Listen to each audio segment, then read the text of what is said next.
Welcome back. Today we're going to talk about connecting from Node to SingleStore. This is a great example repository you can get to from the link in the description below. Let's take a look at what we need to do to get started with SingleStore and Node. It's just a simple three-step process. We'll need to sign up for a SingleStore license. This is free. We'll need to spin up a SingleStore cluster. And finally, we'll need to run our application. So first step, sign up. We'll come to this form. We'll enter in our information. Once we click the link in the description, we'll land here that will get us to the customer portal. From here, we can take a look at our managed clusters, and we can take a look at other details associated with our account. If we click on SingleStore licenses, we'll get the license key for our SingleStore cluster that we can use locally. Great. Here in this repository, we can spin up our cluster on the cloud, in virtual machines, or in containers. This repository comes with a Docker compose.yaml that allows us to spin up repositories inside Docker really easily.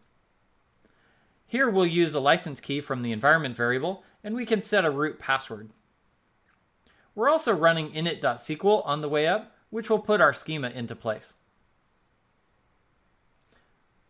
I've already spun up my cluster using Docker compose up, and it's run that init.sql, so I'm ready to go.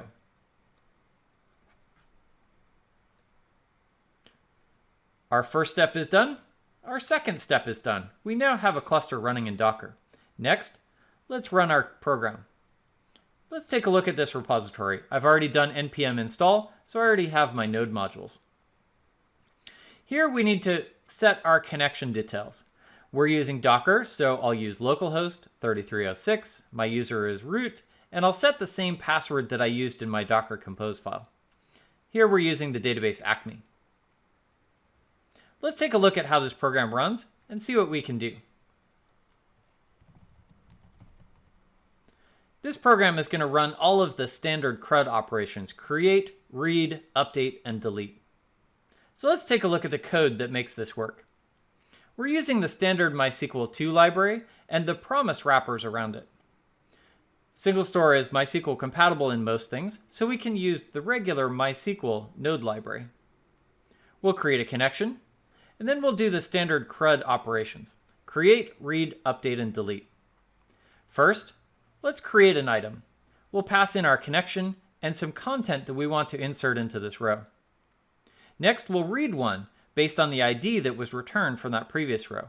If we got a row, we'll log that row, or we'll log not found if we didn't find it. Next, we'll change the content in this row. Pass in the ID and the new content, and we'll be able to update that row. Now we'll go read all. Read all will go read all of the rows out of our data store so that we can take a look at everything involved in it. And then finally, we'll delete the row that we created. Now, delete is a keyword in JavaScript, so we'll call this delete underscore. Finally, we'll close the connection at the end of our application. Let's take a look at each of those functions and understand what it does. Here's the create function. I'm just going to run this insert command, but I'm going to pass in question mark, this parameter. Here's the value of the parameter, content.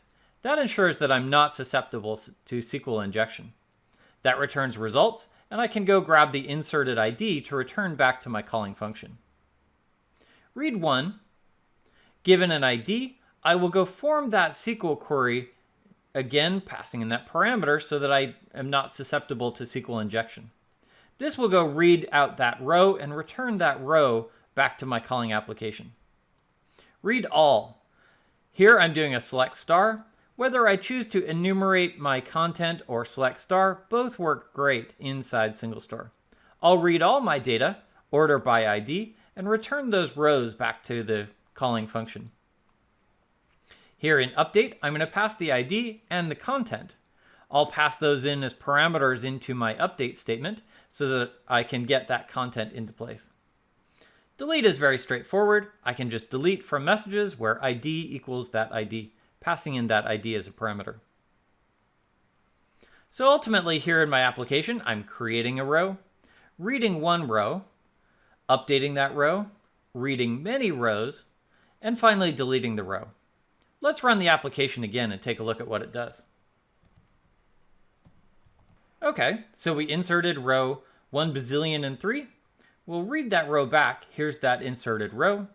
We'll update that row. Now, instead of saying inserted row, it says updated row, but we still see that original row that was created inside init.sql. And finally, we delete that row. You can grab this repository from the link in the description below. Use this in the code as you need to connect from Node to SingleStore. Feel free to fork or clone this repository, and you can get started with Node and SingleStore today. Thanks for watching.